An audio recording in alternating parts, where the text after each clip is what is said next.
You're watching Westminster Watch. I'm Gaurie Dwivedi.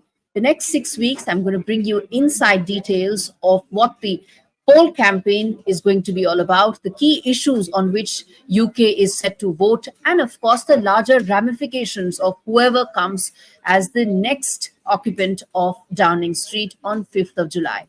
Today, the focus will be on Vladimir Putin and just how important Putin is in UK's elections. Who's going to bring him up? Well, both sides will, but Rishi Sunak is hoping that his poll plank will resonate more with voters.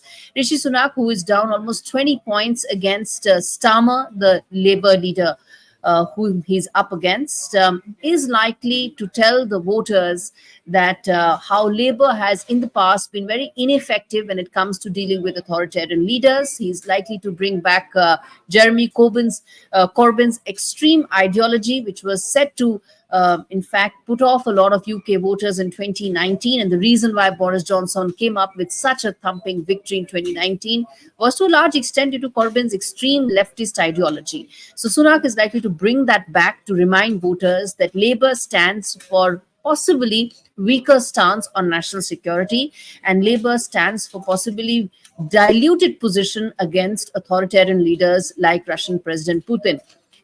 Rishi Sunak is hoping that his poll campaign, which is likely to feature Corbyn's ideology in the past, how Putin is still very strong in Europe, and the Russia-Ukraine conflict is still continuing, are likely to be the main feature of the larger national security campaign that the Conservative Party, or Tories as they are called, is likely to focus on. Of course, along with Russia, Ukraine, Gaza, Hamas.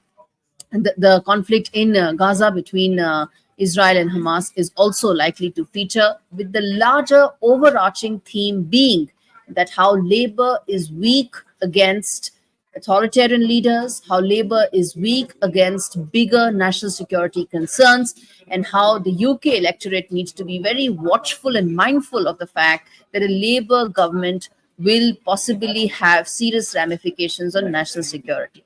Now, the larger question is, do voters vote on national security, defense spending, those kind of issues, or foreign policy, or do they actually vote on issues that matter to them in their house, whether it is cost of living, whether it is their own self-interest, whether it's NHS? It's the question that we will find answer to on 5th of July. As of now, Rishi Sunak is hoping that his plank, trying to portray Labour as a weaker party when it comes to taking on leaders like Putin, is going to get the voters back to the Tories. Remains to be seen how successful he'll be.